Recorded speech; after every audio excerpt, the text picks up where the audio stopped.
Prav lepo pozdravljeni v oddaji Sledi korakov. Tudi tokratno oddajo snemamo v prijetnem okolju gostišča naš hram Kisavec. Z nami pa je dr. Boštjan M. Turk. Lahko rečem moj dober znanec, tudi skupaj sva pri Reporterju kolumnista. Kar nekaj let se že poznava, zato se v zasebnem življenju tikava in predlagam, da tako ostane tudi v tej oddaji. Seveda. Se strinjam. Ja, seveda. Ker je pa ta oddaja Sledi korakov, bova pa začela s tvojim življenjem.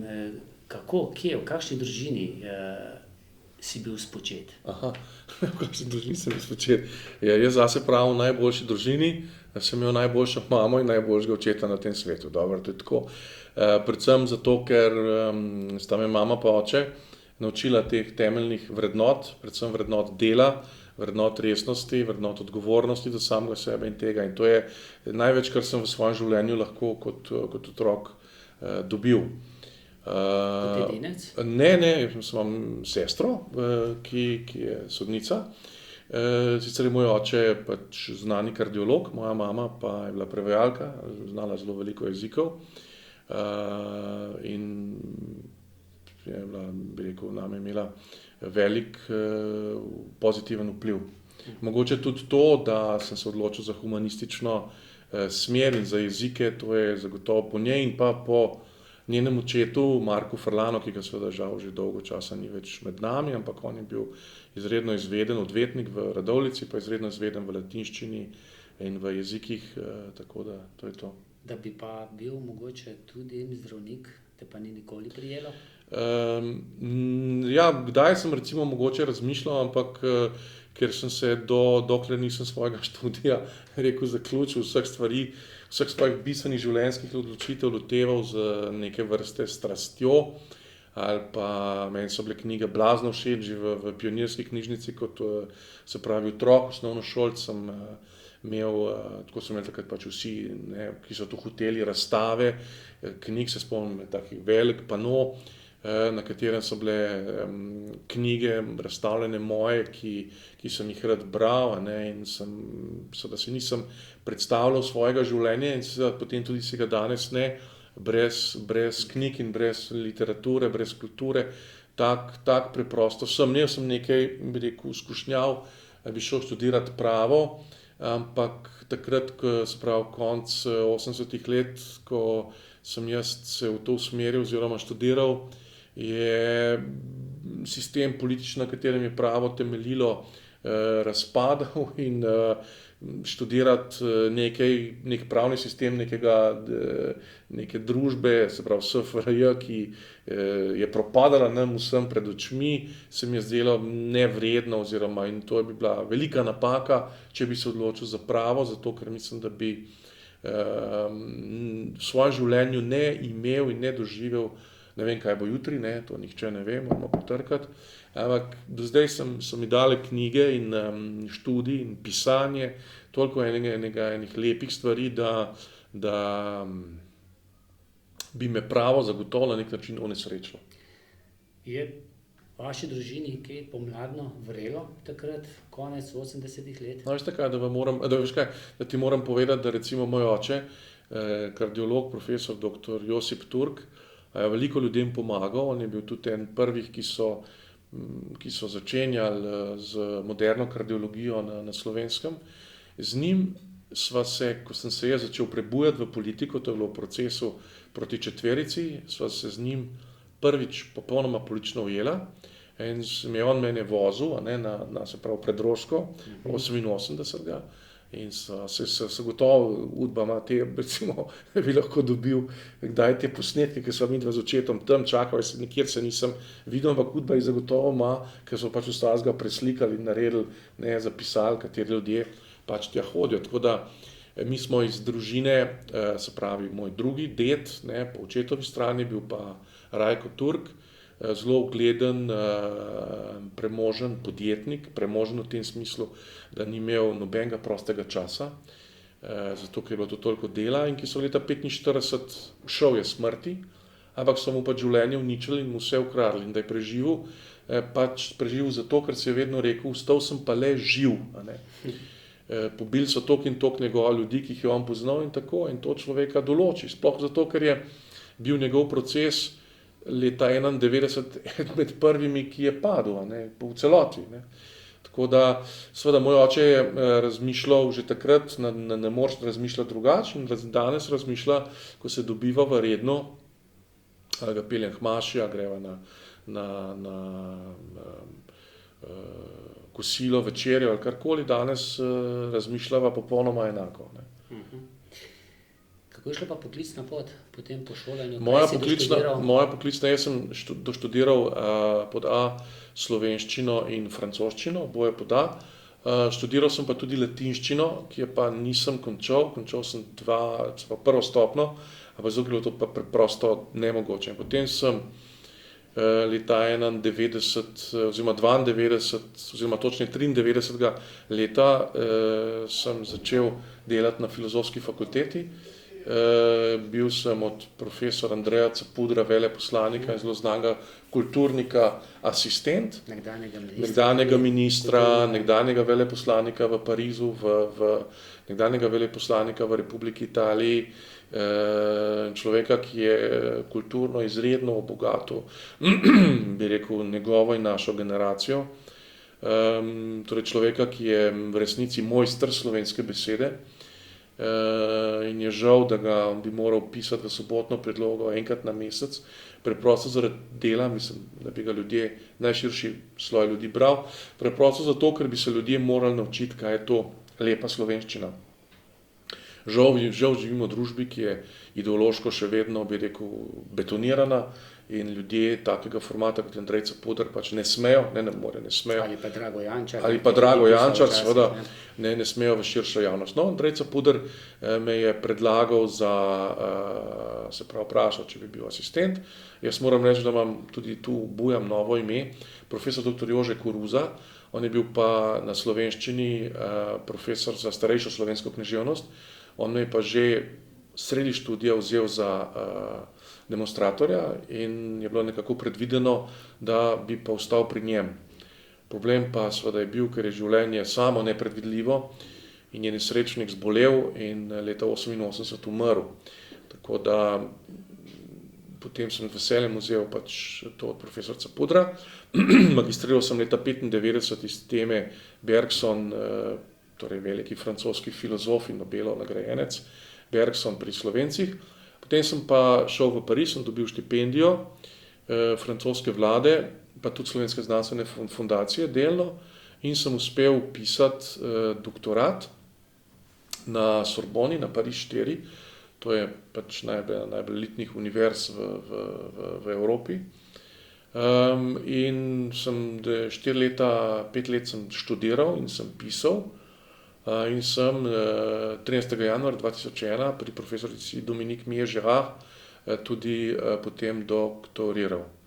Zagovor je bil eden najhujših, bi rekel, trenutkov mojega življenja, preprosto zato, ker so bili 4 redni profesori Sorbone in jaz sem hotel dobiti čim boljšo oceno pri zagovoru, zato nisem imel pred sabo nobenega, bi rekel, nobene pisne, nobenih zapiskov, ničesar. Imel sem samo špeh moje doktorske dizertacije. Zdaj, predstavljate, po 6 urah sem jaz bil tako utrujen, torej v življenju nisem bil tako živalsko utrujen, ne, da ni bilo nobenega odmora, je bilo skozi 6 ur, si predstavljate. Od 2 tja do malo pred 8, 10 do 8, ko sem jaz čutil, sem prosil za odmor, sem šel to so mala stranišča, nekaj prostor za to in sem vem, da sem si z ene male pipe, sem si močil sence, ne, sem rekel še 10 minut, sem rekel maksimalno, lahko še 10 minut zdržim, po 10 minutah bom umolknil, ne bom mogel več, ker sem bil fizično popolnoma izčrpan. In k sreči se je to končalo tik po 10 minutah, so se oni umaknili in sem se jaz lahko potem, so pač sestavili oceno in pa pripravili poročilo, 3/4 ure sem se jaz lahko spočil in oddahnil. Tako da imam najlepše spomine na, seveda, In uspelo. Ja, seveda, sem dobil dobro oceno, seveda mi je uspelo in kot rezultat tega sem potem 2 leti predeloval svojo doktorsko disertacijo in ta knjiga je potem išla pri zelo znani pariški založbi Pierre Tequi in je bila tudi so zelo lepe recenzije, je bila lepo sprejeta. Moram pa reči, da sem svojo profesorico Dominique Mier-Gérard obdržal seveda stike in sem večkrat tudi povabljen, da na Sorboni predavam, predaval v vseh teh ciklih, zdaj ki so tudi na doktorskem, še predavam, ona sem pride, predaval sem tudi sicer, pač imam znanstvo v Parizu, sem predaval tudi eno leto sem recimo predaval na Inalku, to je šola za francoske diplomate, kot vabljeni predavatelj, tam bi moral stati, pa se je potem naključilo drugače in sem pravzaprav vesel, da sem ostal na matični univerzi, predvsem zato, ker bi se moral z letalom voziti vsak teden v Pariz, si pa predstavljate to početi 20 let. Zdaj se pa kolikokrat letno? Zdaj se pa torej 3-krat, 4-krat, čisto odvisno od tega. Ne. In to pa gre? Ja, to gre, ampak mislim, jaz v svojem entuziazmu sem ocenjeval, da bi lahko tudi vsak teden se vozil vsak teden eno leto v službo, ne, se reče v službo, ne, z avionom, ne. Ampak seveda to na rok, recimo, ki sem ga takrat imel, ali pa danes imam še do upokojitve 25 let je takrat bilo, pač to ne bi šlo, zato ker to človek pač ne more. Ne. Za sabo bi potegnili neke, bi rekel, zelo usodne posledice potem za družino mojo, pa otroke, pa to. Ampak je tako čisto reven, sem moram reči zelo, zelo zadovoljen. No, vmes si bil pa nekaj časa tudi član krščanskih demokratov. Ja. Jaz sem bil član mladih krščanskih demokratov, ustanovni član mladih krščanskih demokratov pred padcem Berlinskega zidu, tako da nisem bil, ti si enkrat rekel, majski hrošček, nekaj tazga partizana, ne, kot se reče, ne, se pravi, in sem tvegal, ne, sem bil potem mednarodni tajnik, v času osamosvajanja in podpredsednik, tik pred osamosvojitvijo sem bil izvoljen junija na začetku za podpredsednika mladih krščanskih demokratov z združitvijo za mednarodne stike in takrat sem videl skoraj večino ljudi, z nekaterimi tudi govoril, ki so določali politično moč in fizionomijo Evrope. Recimo, spominjam se, septembra, med 6. in 9. septembra smo bili v Périgueuxu, to je v Bordeauxu, in tam je imela podmladek Chiracove stranke, Jacques Chirac je bil pariški župan, je imel letno univerzo ali tabor, tako, in takrat, se pravi septembra 1991, sem jaz vprašal Jacquesa Chiraca, ona sta ravno z Alanom Juppéem prišla iz Moskve, takrat je bil puč, in je Jelcin, ne, so bili vsi, da je bil Jelcin v zraku, nova figura je stopila na svetovni oder, to je bil Jelcin. In sem vprašal glede priznanja samostojnosti Republike Slovenije in sem dobil odgovor, ker Francija je bila blazno zadržana. Francija je bila med najbolj zadržanimi glede priznanja Slovenije in Hrvaške in glede razpada Jugoslavije, seveda, ker so imeli socialistično vlado, in ker je bil Miloševićev kult takrat močen. No in je Chirac, ki je bil pa druga, se pravi, politična skupina, mi dobesedno povedal, da Francija mora priznati, ugotoviti konec Jugoslavije in priznati pač novo nastale republike. Tega sem bil zelo vesel. Potem sem bil predsednik mladih krščanskih demokratov, podpredsednik, predsednik nisem nikoli bil, potem sem bil pa predsednik krščanskih demokratov vseh za Ljubljano. Odstopu oziroma pač na tako imenovanem polnočnem telegramu so me razrešili, 3 leta sem to bil, 3 leta. Potem sem pa napisal pismo po porazu na volitvah, ko je Peterle hotel ponovno kandidirati za predsednika stranke. Mene so pa kandidirali za podpredsednika stranke, so hoteli kandidirati, pa sem dal javno izjavo, da ne bom podpredsednik stranke, predsednika Lojzeta Peterleta, kajti z njegovim nadaljnjim predsedovanjem, to sem rekel junija leta 1997, bo stranka propadla in je bo konec. No, potem so mene zrezali, ampak hvala Bogu, ker sem potem lahko se posvetil doktoratu in začel študirati in vse to.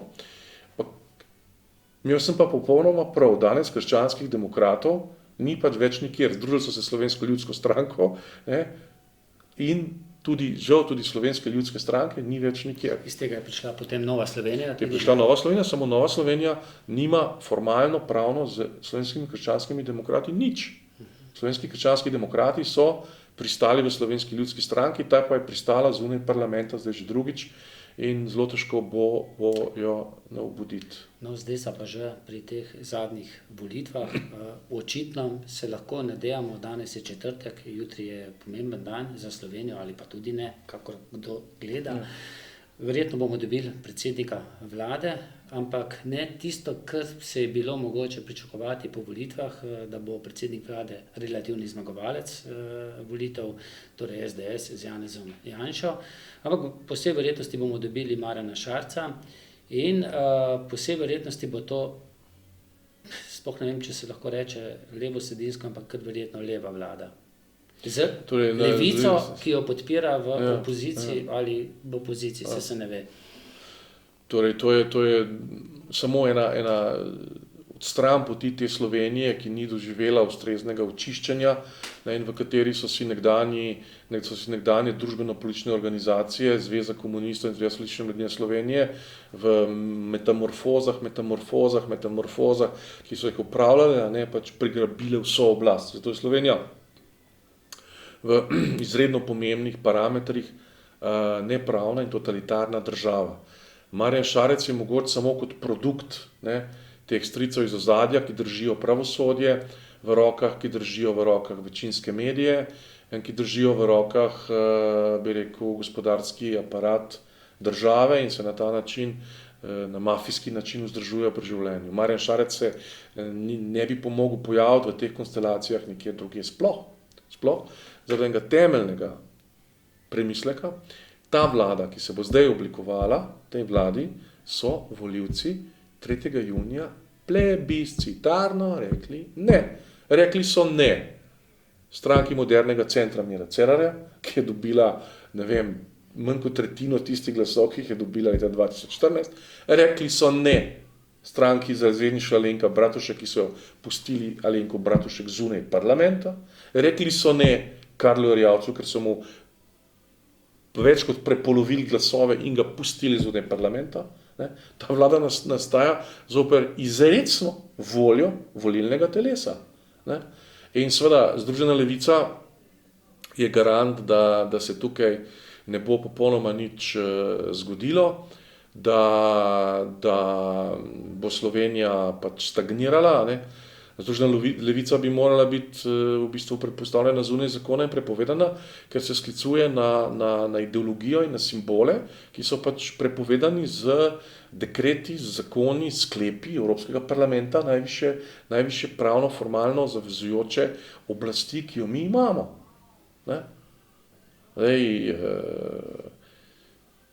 Zadnjič, ko sva sedela še na ETV-ju, se spomnim, da sem ti pokazal, pa je bilo v šupi nasprot, je bil parkiran en zarjavel star fičko. Sem rekel, jugonostalgija. Me zanima, koliko od tistih, od 80,000 nesrečnikov, ki so volili Združeno levico, se je pripravljen danes po stari cesti voziti iz Maribora v Ptuj ali pa iz Ptuja v Ankaran s fičkotom. Pa iz Ljubljane do našega hrama. Do našega hrama, s fičkotom. Je še s kakšnim boljšim avtomobilom po naših slabih cestah je kar težko. Ne, ampak če govorijo, da je bilo v Jugoslaviji vse v najlepšem redu, vse v redu, potem ne so fičkoti še, ali pa recimo katrce pa to, ne se vozijo pa, ampak se hočem reči, to se pokaže popolna. Kako se razlagaš to, da nekako, ne vem, Levica ni zbrala poguma, pa šla v vlado, pa so odločala potem znotraj vlade, zdaj bo pa zunaj in bo od zunaj so odločala.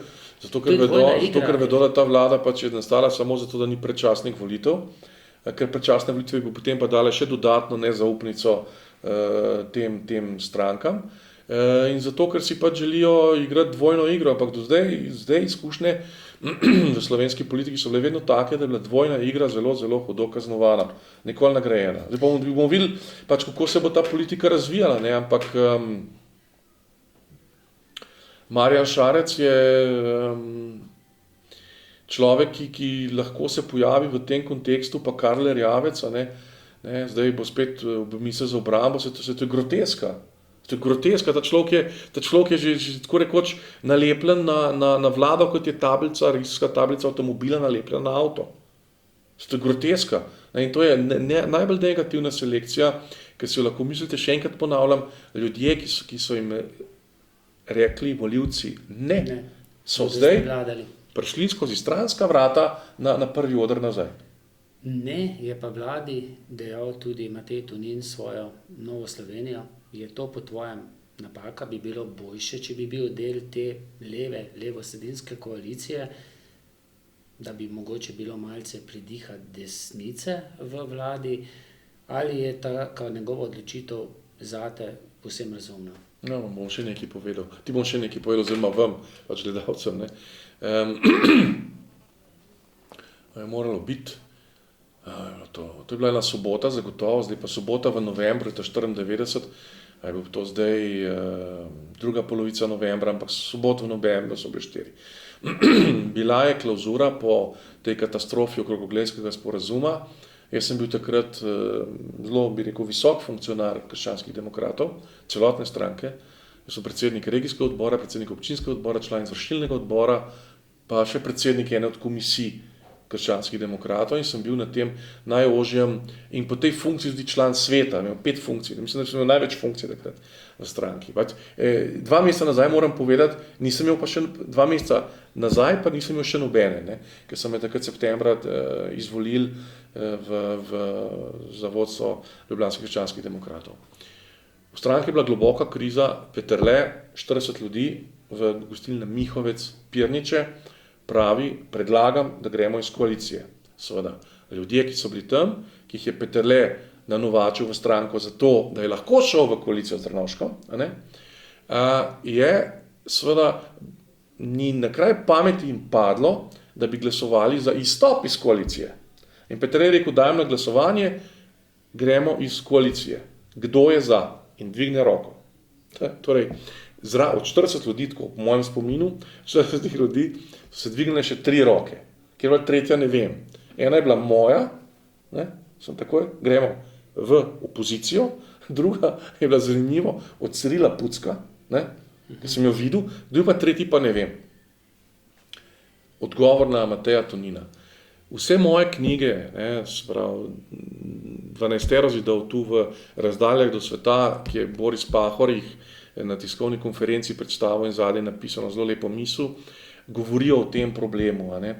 Če bi takrat krščanski demokrati izglasovali izstop iz koalicije, danes Janeza Janše ne bi bilo nikjer, bili krščanski demokrati. Če bi izglasovali, bi Peterle preživel kot politik. Krščanski demokrati bi bili med najverjetnejšimi zmagovalci volitev 96, mi si zagotovili kontinuiteto.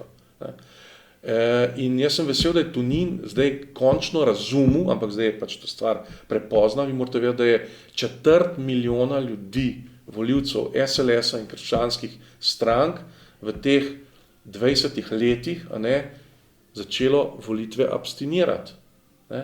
In 250 000 ljudi dobiti na volitve nazaj je zelo, zelo težko.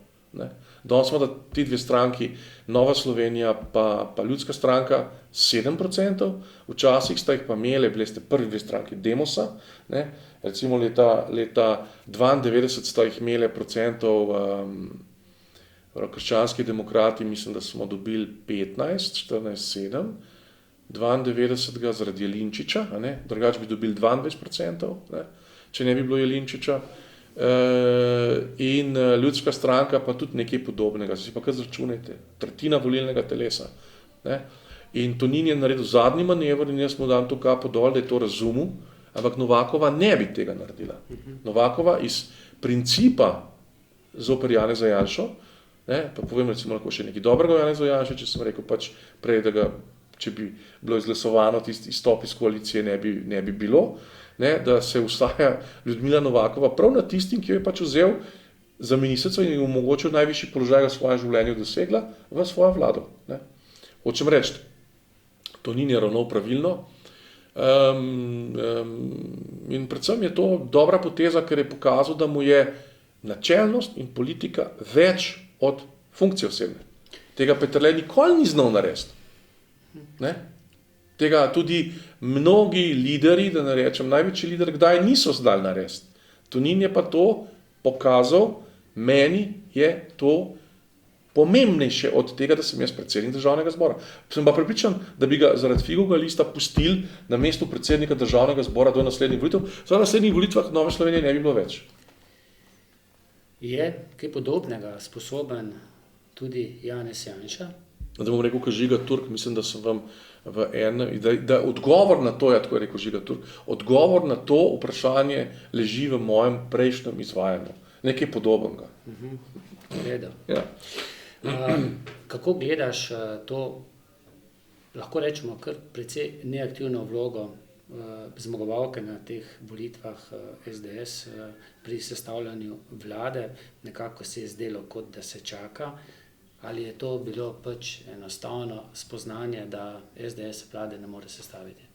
Ne, to je bilo spoznanje, da SDS vlade ne more sestaviti. Jaz niti nisem dobro razumel seveda teh konstelacij, recimo okrog Združene desnice pa njenih satelitov, ne, da, če ima Janša nekaj vpliva, potem zakaj ga ni izkoristil za to in vpliv ima, da bi se pač Ljudska stranka s Kanglerjem povezala pa Združeno desnico in tako bi prišli v parlament. Jaz sem to pisal, ker to je bilo pač jasno iz satelita, ne. Zdaj, ne, ampak tako, ko je bilo pač, ko je bila ura 9 zvečer 3. junija, je bilo pač vsem jasno, da pač pomlad oziroma desna opcija nima večine. Zdaj staviti na Jelinčiča pa, recimo, da jaz sem zelo, bi rekel, da povem, iščem samo najboljše stvari o Jelinčiču, ajde, se ga spomnim v nekaterih televizijskih oddajah, se pravi, v zadnjih 10 letih so imela zelo podobno stališče in recimo v zadnjih 10 letih ne bi mogel čez Jelinčiča, recimo, če sem strog, politično, ne pa osebnostno in smisla stališča politične korupcije, ki je pač en njegovih temeljnih problemov, ne bi mogel reči, z političnega stališča, ne bi mogel dosti reči, ampak prej je pa to pač seveda bil človek, ki je pač omogočil, da se je tranzicija 92 odvrtela, kot se je odvrtela, ne, in ta zgodovinska krivda mu ostaja. Ne. In bratenje z njim? Tega jaz ne razumem. Ne. To je zunaj njegovega konteksta.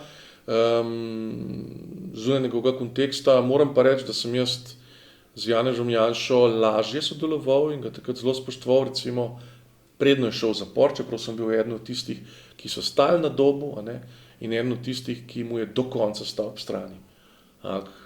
Če sem ga recimo pred letom šli, seveda, 20. junija sem bil tam, zraven odra, povsod, in so me preganjali, in so me naganjali, in so me obsojali, in vse te zgodbe so pač javno znane, jaz nisem v svojem prepričanju, nisem nikoli klonil. Moram reči, da sem takrat bolje z njim razumel, kot pa danes, in če sem imel takrat vse... Svobodi, ne? Ja, ne vem, kaj se je tam zgodilo v tistem zaporu. In če so mi bile prej vse njegove poteze jasne, a mi pa zdaj kakšne poteze niso jasne. No, To nič ne pove o mojem spoštovanju njegove zgodovinske vloge. Tako. Pa tudi drugo, da ga pa ločujem od Bavčarja, ki mu pa zaradi tega, kar je pa potem storil, pa ne priznavam zgodovinske vloge na isti način, kot če bi nekdo dobil Nobelovo nagrado, potem bi pa se zvedel, da je 2 otroka posilil. Pa ne moramo to primerjati za Bavčarjem, hočem reči, Bavčarju pa tega ne priznavam. Pred nekaj meseci je Reporter, kjer si že dolgo, 10 let, tudi jaz v zadnjem letu, praznoval 10 let. Ja. Nekateri so takrat napovedovali kratko zgodbo. Jaz se spomnim, pred prvo številko sta bila v studiu, mislim, da takrat Ana Jut pa Silvester Šurla, zdajšnji urednik pa tudi direktor. No, Reporter še kar živi. Očitno pa tudi o Janši sva že govorila. Janša precej moti, če spremljamo te zadnje tvite.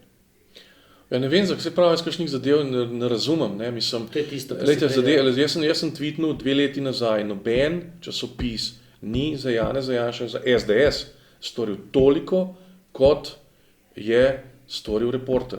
Jaz sem za krščanske demokrate veliko storil, ampak lahko tu pred kamero rečem, da sem za SDS v času podpiranja vseh teh zadev, konec koncev smo vlagali v proceduro v državni zbor, se pravi zakon oziroma Komisija za kulturo obravnavala te umetnine, ki so bile ukradene leta 1945 in so danes po privatnih stanovanjih, ampak kakšnih stvari pač ne razumem. In zakaj? Reporter mu je bil blazno naklonjen, to zaletavanje, ne razumem tega. Jaz ne bom rekel A ali pa B, ampak z stališča racionalnega razuma tega ne razumem. To je tako, kot da bi od maksimalno lepega dekleta, ki ga vsi opazijo, kot je izredno lepo, zahteval, da se gre na plastično operacijo popraviti to pa to. Piše svobodno. To pa vedno. Torej, pod katerim koli lastnikom, še posebej pod Odlazkom, ki mu pa priznam veliko zaslugo za slovensko kulturo, namreč tole knjigo Nitasti jezik je izdala nova revija, in zaradi mahinacij, se pravi, direktorja nove revije in teh finančnih škandalov je bilo, jaz sem to videl, to je neverjetno, to je bilo recimo volumen 30krat te sobe knjig, ki so bile namenjene za razrez. In jih je gospod Odlazek dobesedno rešil pred smrtjo, in pač ne vseh, ampak veliko večino, kot je mogel, in danes in so bile potem razdeljene preko Reporterja z naročnino in tako naprej. In s tem storil eno zadevo, ki je za slovensko kulturo, jaz jo izredno cenim.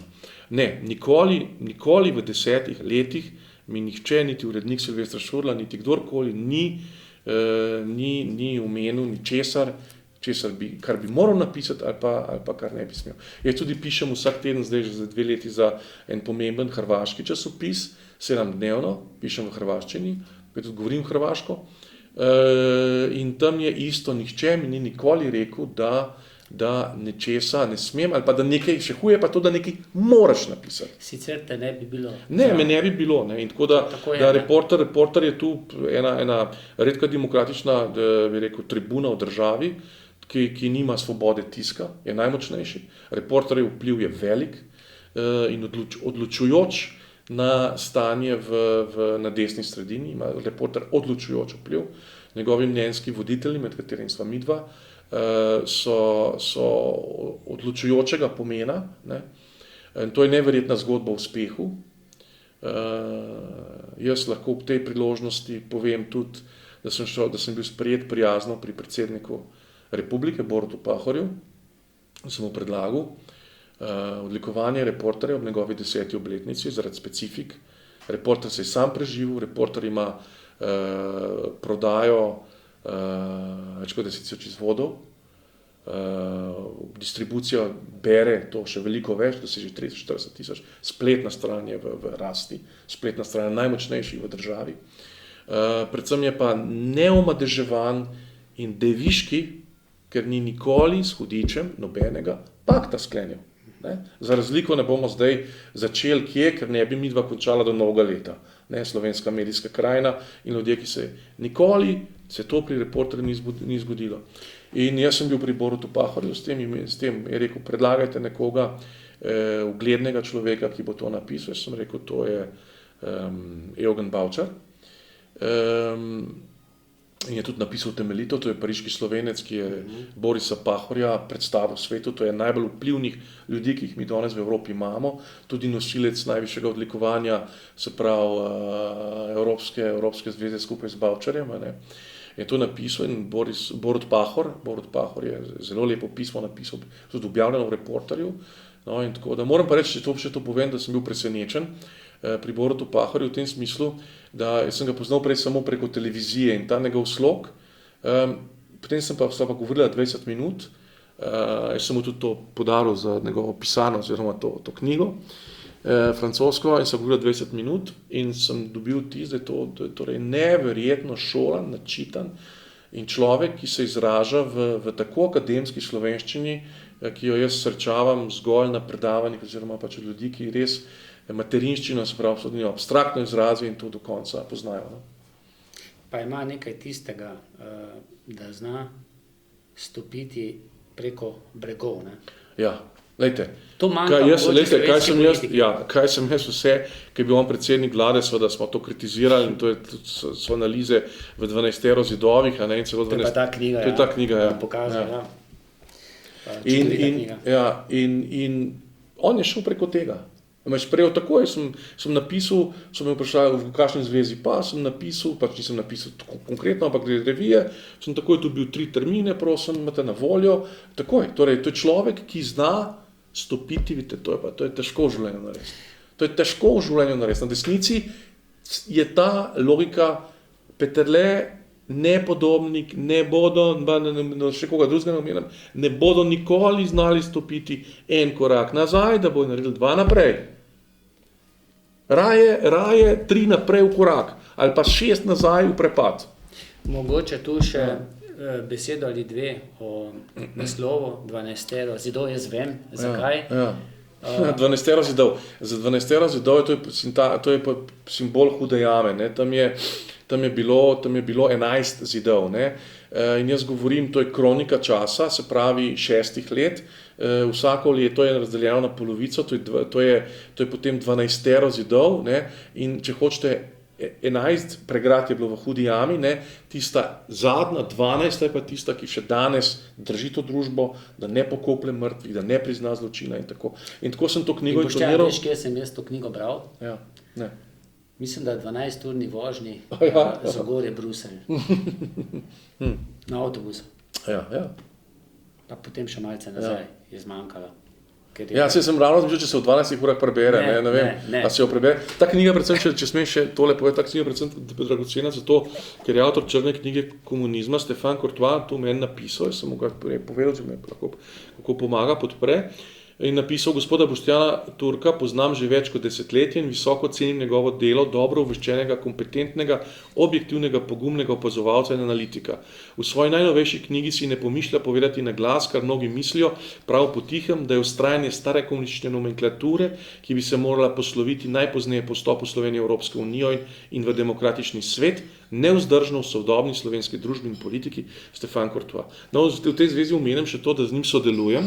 On je urednik revije Communisme, to je pa vse v francoščini, to je 2015, 2014.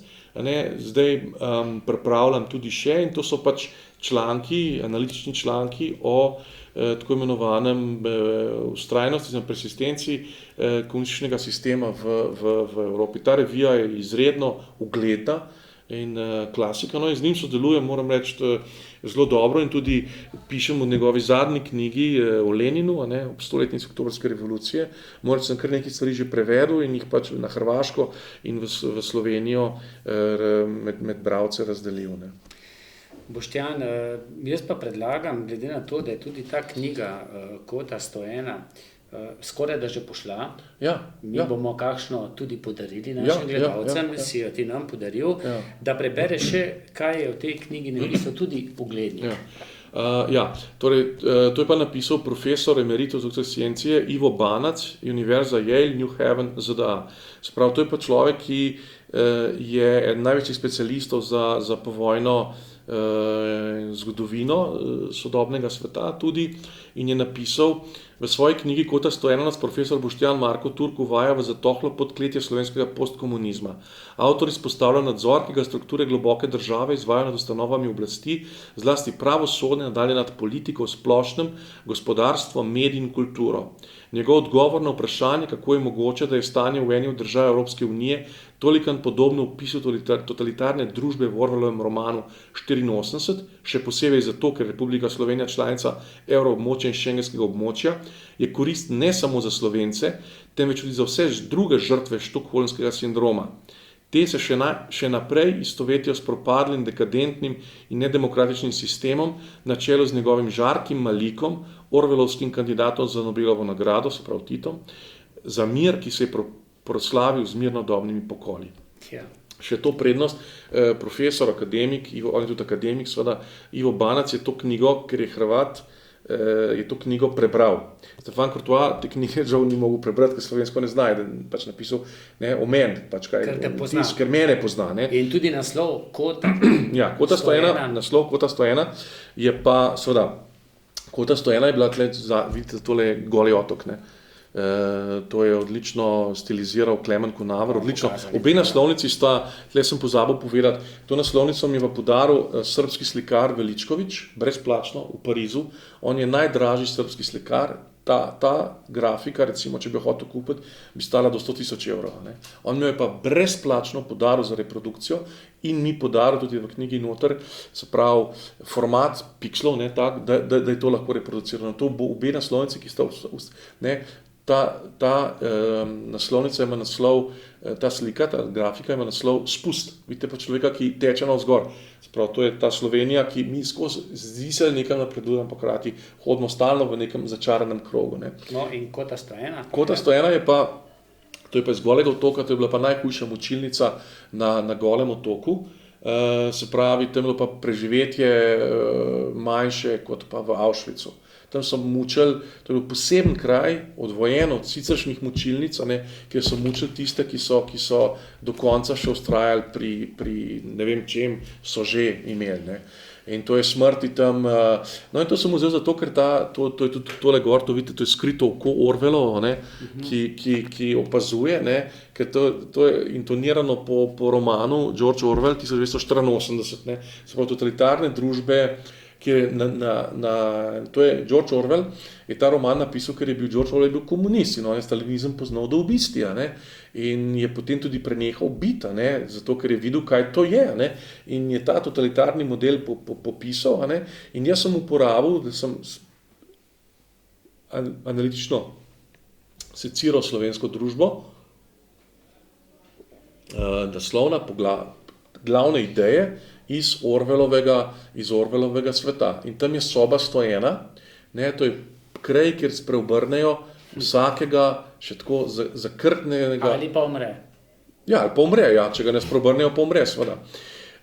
Zločinca, ne, oziroma zločinca, miselnega zločinca, ne, ker ti tle gre za miselni zločin. Ne. In jaz seveda v Sloveniji enostavno prepovedano misliti drugače, kot terja ta Orwellovska platforma. Pa ste videli zdaj, ne, kaj se dogaja, recimo s Turnškom. Ne. Zveza borcev se odloča o privatizaciji. Ne. V javnem prostoru vi nimate ljudi, ki bi lahko vi ne boste slišali, ne na televiziji, ne na ne vem kje v delu, ne vem kje prebrali v šoli, da je bil Tito zločinec. Tega stavka ne bo nihče rekel, kdor ga bo rekel, ga bojo pač lustrirali. Ne? In to je miselni zločin misliti, da je Tito zločinec. Ne? Tle smo potem noter v Orwellu. Ne? Ne? Veliki brat, ki je posod navzoč. In zato so tako moteče potem takšne oddaje, ja, seveda, ali pa oddaje, reporter. Recimo reporter, ja, reporter, oddaja pričevalci, ja, ali pa kakšen ja, intervju, ja, kot ta zadnji, ja, Jožeta Možine. Ja, se ste videli, da točno to je najboljša potrditev, da je to totalitaren sistem. Ne? Ne, to vse mora biti tako, ker drugače pa zgineš. Ne? Ne? Tako kot, jaz sem se tudi za Jožeta Možino angažiral zdaj, moram reči zelo lepo, se tudi še bom na Hrvaškem, zato ker se bojim, da ne bo izginil, oziroma da ne bo izginila njegova oddaja. Ker to je način, ne, človek ni uprizorjen proces, je par procesov, ne, a večina izgine. Reporter, ja. Ali pa kako gledaš na to medijsko sceno, pa tudi na recimo te mediji, ki so blizu SDS, Nova 24 TV, Demokracija recimo, vse to mogoče čisto iz medijskega prostora ali pa problema niti ni nič narobe, pač ima stranka svoj medij. Ampak kaj pa to za medijsko klimo v Sloveniji? No, sem imel veliko pričakovanj do Nove 24 TV, ko je nastala. Jaz sem bil tudi prvi, ki je tam govoril. Prvi oddaji 1. marca 2016. Ko so bile še tehnične probleme. Ja, ampak problem je bil ta, da ljudje so me videli ves čas, slišali pa samo pol časa. Da polovico časa sploh niso vedeli, kaj govorim, ker ni bilo zvoka. Ne? Ampak koncept te televizije ni bil ustrezen, preprosto zato, ker televizija ne more delovati samo na informativni osnovi, zato ker se ne bo šlo. Zdaj pa pač jaz težko dajem neke ocene v medijih, ki jih tako rekoč ni, se Nova 24 ni zaznatna. Sem vprašal nekoga našega človeka, pa da to ni bil Možina, je pa v službi na RTV Selo, koliko ljudi gleda vsako oddajo pač Nove 24 TV, pa je bil odgovor 400, ampak da dosega pač distribucijo po internetu, po spletni strani, pa to sem rekel v redu. to dosega Reporter najboljše. Ne. Žal. Po vplivu Reporter prispeva bistveno več k demonopolizaciji slovenskega enoumja, kot pa Nova 24 TV. Ne. Žal, to jaz lahko kot politični analitik ugotovim. Jaz bi si veliko raje želel, da je bilo drugače. Bi si veliko raje želel, da je bila Nova 24 TV danes na ravni gledanosti, recimo nekega drugega programa televizije Slovenije ali pa konkurirala recimo tej vašim oddajam. Roman Leljak, si mi ti rekel, pač Roman Leljak, ne, da je bilo skoraj 50,000 ogledov o Hudi jami, ta njegov film. Ne, no, tiste je bila pač Huda jama, kraj zločina, to je bila oddaja televizije ETV, ki sem jo jaz posnel, delal, to je dosegla takšen doseg gledalcev, zagotovo pa Leljak kot dokumentarec verjetno še več. Jaz tudi nimam nobenih težav povedati, vsi vedo, da sem jaz za SDS v teh zadnjih 10 letih naredil toliko, da bi si zaslužil, ne moram reči, da je pač najvišje priznanje, ampak neko priznanje pa zagotovo za svoje delo, pa sem doživel pač vse nasprotno, ampak človek je za meni nič hudega ni, to je prvo, živim zelo srečno in zadovoljno, to je drugo, in bi pa živel zelo nesrečno in nezadovoljno, če bi se moral odpovedati resnici. In kakšno resnico boš zdaj v naslednji knjigi? To je pa zdaj, veste, vsaka taka knjiga 4 leta dela, ne, to je recimo ta Kota 101 je bila z zadnjim letom pa pol, kar je izredno intenzivno dela, to pomeni vsakodnevnega dela po knjižnicah doma, to je navedeno, toliko ene literature, toliko enih virov, toliko enih stvari, da enostavno.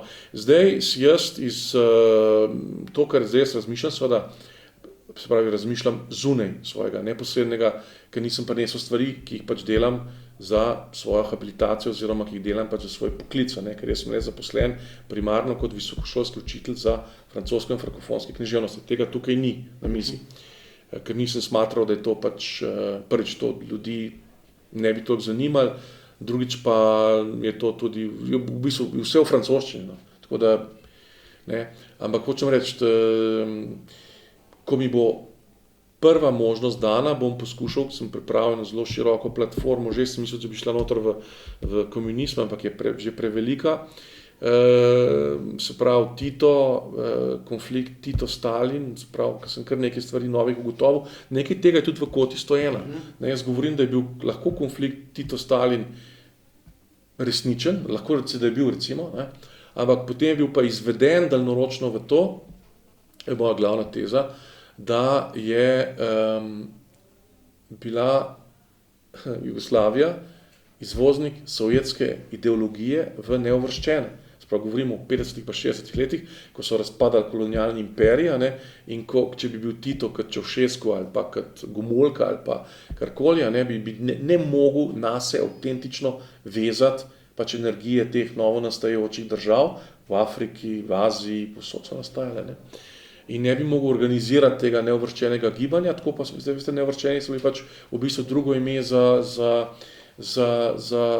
komunizem, ne. Smo imeli, tudi večina neuvrščenih je imela komunistične režime, od Havane do Afrike, pa še v Aziji, ne, so bili vsi neuvrščeni, ne. Prva vojna med neuvrščenimi državami je bila vojna med najbolj ortodoksnimi komunističnimi državami, med Vietnamom pa med Kambodžo. Ja. Boštjan, prišla sva do konca. Jaz sem dolžan našim gledalcem še povedati, da če bodo to oddajo všečkali, če boste to oddajo všečkali na mojem Facebook profilu, kaj komentirali, jo delili, boste lahko prišli do bona za pico v gostišču Naš hram Kisovec, lahko pa boste prišli s pomočjo žreba tudi do te zelo obsežne knjige, verjamem še več kot 12 ur branja, če smo recimo rekli za to, da je približno 12 ur, pa še malce več, zanimivega branja, ni jo treba brati od začetka do konca, lahko je tudi na sredini začnete ali pa na koncu. Ja, to je res, ja. Tako da tudi, če pozabite, na kateri strani ste, torej to knjigo bomo podarili, časa bo dovolj, potem v naslednjih oddajah bomo podarili še kakšno tvojo knjigo, ki sem nam jo ti podaril. Ja, od teh tukaj, samo francoskih nisem dal, ker nima smisla, ne. Boštjan, Hvala za vse, hvala kar tebi. si povedal. Hvala Jaz tebi. sem prepričan, da se bova še kdaj Ja, pa srečala. se srečujeva redno. Ali pa kje Tu ali pa kje drugje. Hvala lepa. Hvala ti. Hvala. Hvala pa tudi vam za pozornost in srečno.